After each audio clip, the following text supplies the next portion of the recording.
Dans ce dernier magazine de la saison, Veille Mitty, notre présentatrice toujours ultra motivée, remplit l'enquête avec son coach Réali pour perfectionner ses sauts. Le doc de la semaine referme ensuite le diptyque consacré à Olivier Napia, créateur de la première école de surf à Tahiti, dont le fils Elliot reprend aujourd'hui la barre. Place après cela à notre séquence émotion pour se quitter en s'en mettant plus que jamais plein les yeux avec nos plus belles images du best du web. Bonne session à tous.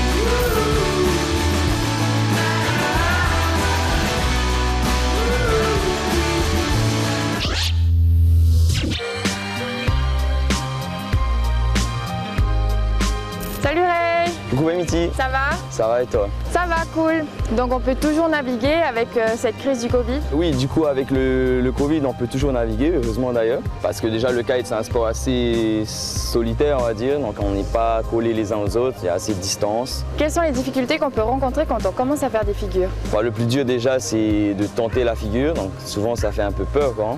Et après bien sûr on va toujours commencer par des crashs, on va se faire un peu peur, se faire mal, mais bon là, le plus dur c'est de continuer et de ne pas avoir peur, quoi. Continuer à essayer jusqu'à finalement réussir la figure, quoi.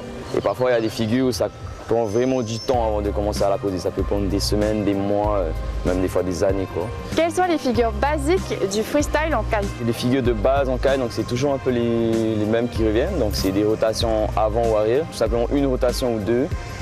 Ensuite, quand on veut vraiment commencer à se perfectionner dans le freestyle, on peut commencer à faire donc, des petits Riley. Donc c'est un peu des figures comme en wake, donc il va s'agir de faire un appel de saut, donc un pop, et où on va venir étendre le corps en fait, vers l'avant, comme en mode Superman. Après à ça, on peut aussi combiner donc, des rotations avant ou arrière, donc ça va être des S-bend ou des Hindenburger. Et après, niveau freestyle big air, tu peux commencer par des petits sauts, donc grabber, venir attraper ta planche avec la main.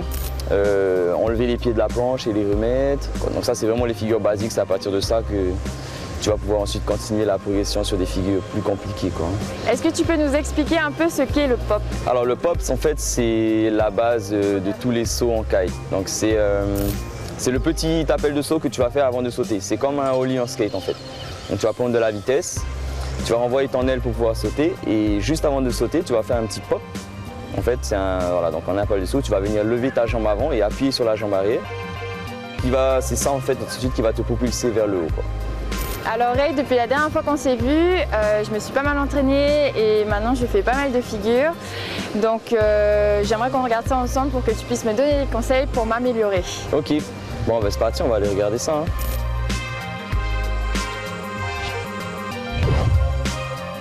Donc là, on voit que tu as fait un back loop grabé avec la main arrière, quasiment posée on va dire. Alors juste peut-être ici, on va dire que tu arrives avec le corps un peu trop en arrière en fait. Ton centre de gravité il n'est pas assez centré, c'est pour ça que quand tu atterris, tu tombes en fait sur l'arrière et que tu mets ta main pour te rattraper.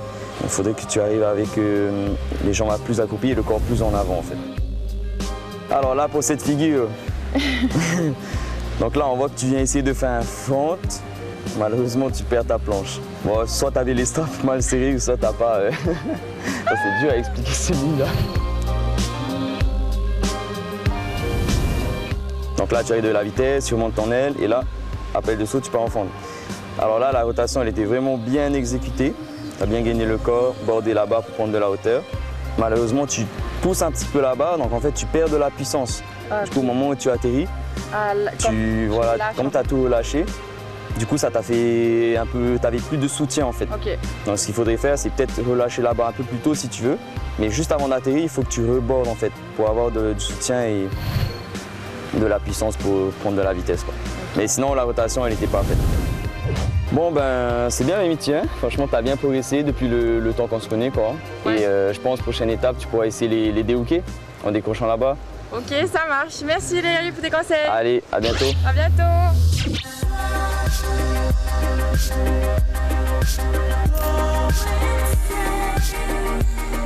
Notre doc de la semaine nous entraîne de nouveau à la rencontre d'Olivier Napias, fondateur de la toute première école de surf de Tahiti, qui a transmis le flambeau à son fils Elliot. Le jeune homme rider confirmé est aujourd'hui moniteur de surf et prêt à assurer la relève pour former la jeune génération du surf tahitien. Reportage.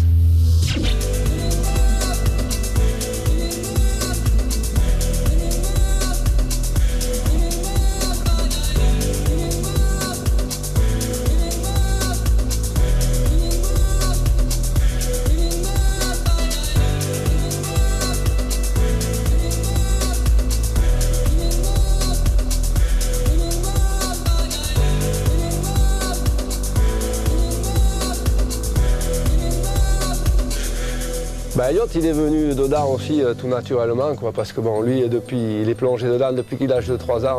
Il a fait le surf et sport pendant 3 ans, seconde, première, terminale. Il avait quelques bons résultats en junior au niveau local et quelques compétitions internationales en Europe. Donc c'était assez prometteur quand même. Après, à 17 ans, il est parti un petit peu sur la WSL, sur le tour. Il a fait 2 ans et ça a été quand même un peu compliqué. Il était un peu jeune, il s'est retrouvé tout seul à voyager, ça a été un peu difficile pour lui à gérer.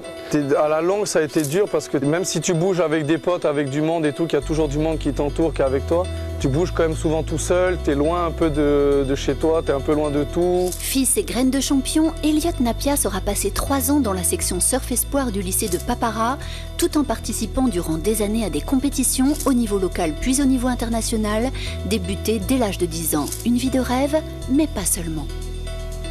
Tu apprends à perdre et c'est là qu'après tu te construis petit à petit, mais ce genre de truc, ça se fait pas en 6 mois, quoi. C'est un truc que tu apprends sur plusieurs années, que tu apprends au long terme. En 2019, le jeune homme choisit d'arrêter les compétitions et de passer son diplôme de moniteur de surf afin de glisser, à la suite de son père Olivier, d'une passion à un véritable métier.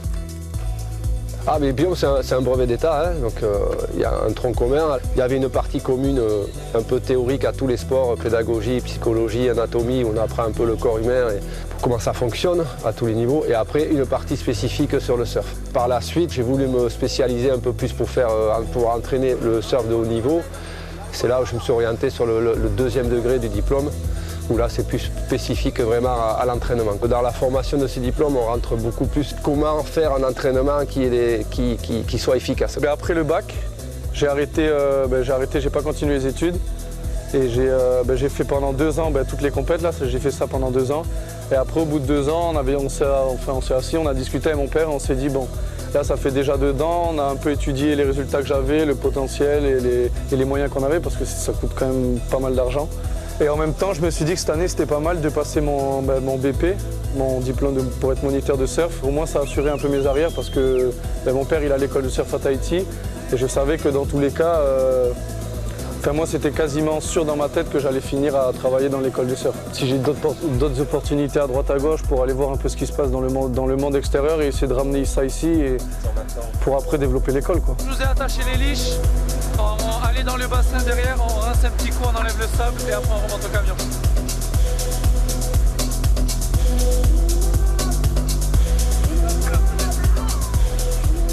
J'ai vraiment parti envie de quitter la France et de venir s'installer à Tahiti, mais je ne savais vraiment pas qu'est-ce que j'allais faire arriver ici. C'est en arrivant sur place, au bout de quelques mois, que j'ai vu la côte est, Papineau, qu'il n'y avait personne qui le faisait, que ça s'y prêtait au niveau des plages. Je me suis dit pourquoi pas et j'ai commencé à monter le projet. L'école a été créée en juin 1995 et moi je suis arrivé fin novembre 1994. Donc les premiers mois j'ai surfé, je me suis fait plaisir. J'avais pas de sous quand je suis arrivé, donc il fallait bien trouver des moyens. Il y avait un concours qui s'appelait Défi Jeunes au niveau de la Chambre des commerces où chacun venait présenter son projet et rentrer dans les critères. On avait une enveloppe financière à l'époque de 500 000 pour pouvoir monter le projet. Donc, moi, je suis sorti lauréat au niveau du projet, donc j'ai eu cette enveloppe qui m'a permis de me lancer, quoi. Les Polynésiens avaient des qualités incroyables dans l'eau, quoi. Ça allait à une vitesse. En une semaine, ils arrivent à faire des trucs, c'était hallucinant, quoi. J'ai vraiment pris du plaisir à apprendre, à communiquer, à faire passer ce que j'avais moi avec mon expérience. Et surtout, voir un petit peu comment ça réagissait en face, les progrès, voir l'évolution. Ah, c'est un vrai plaisir. Le plaisir que je tire avec l'enseignement et le métier de moniteur de surf, C'est vraiment partager tes connaissances, partager ma passion depuis tout petit. Pendant les compètes de surf, pendant les entraînements, j'ai emmagasiné plein d'informations. Il y a des gens qui m'ont conseillé de plusieurs endroits dans le monde. Ça aurait été dommage de rentrer et de garder toutes ces informations pour moi tranquille dans ma tête. À travers l'école, voilà, j'essaie aussi de tout ce que j'ai emmagasiné, tout ce que j'ai appris dans ma vie qui tourne autour du surf, essayer de le transmettre aux futures générations, aux jeunes, même aux adultes qui viennent surfer, à tout le monde, ceux qui viennent à l'école. Depuis petit, quand je surfais, que j'apprenais des nouvelles manœuvres ou des nouvelles choses en surf, c'était un truc, je sais pas comment décrire, mais c'était hyper satisfaisant, c'était quelque chose d'incroyable pour moi. Même si c'était par exemple juste une prise de vitesse ou des trucs qui n'ont rien d'extraordinaire. J'ai arrêté de faire les compètes, de m'y mettre à fond. Je m'oriente vers l'école. Je trouve ça incroyable de transmettre et des moments que moi j'ai vécu. En fait, c'est juste que je me dis dans ma tête que ce que je suis en train de leur faire faire, c'est ce que mon père m'a fait et c'est ce que j'ai vécu avant. J'essaye de leur faire passer comment connaître le milieu marin, les différents types de vent, qu'est-ce qu'ils peuvent jouer sur l'océan, la taille des vagues, les spots, la configuration. Leur apprendre que voilà, l'océan, ça peut être leur meilleur ami. C'est l'endroit où ils peuvent prendre le plus de plaisir, ils peuvent surfer, tu peux vraiment tout faire dans l'océan. Mais qu'il faut quand même faire gaffe parce que ça peut être ton pire ennemi en même temps. Faut pas... Moi, je leur dis, ne jouez pas avec l'océan. Il gagnera toujours à la fin. Il faut respecter.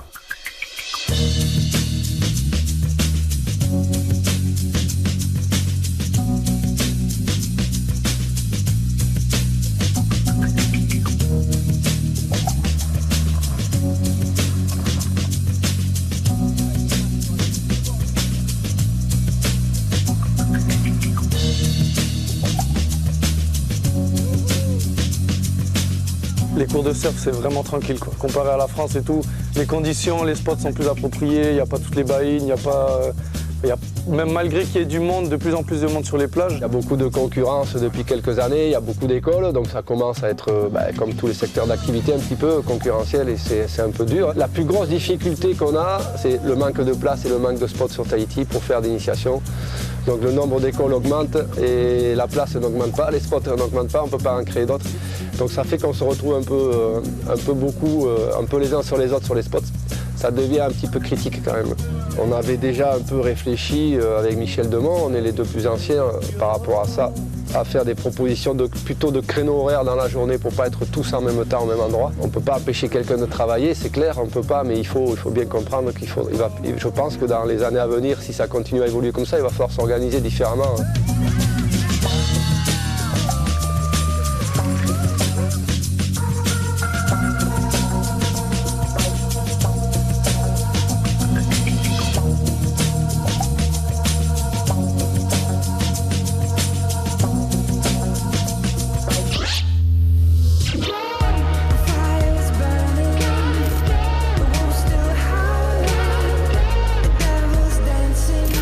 Ensuite, on regarde ensemble les meilleures images du web de la semaine.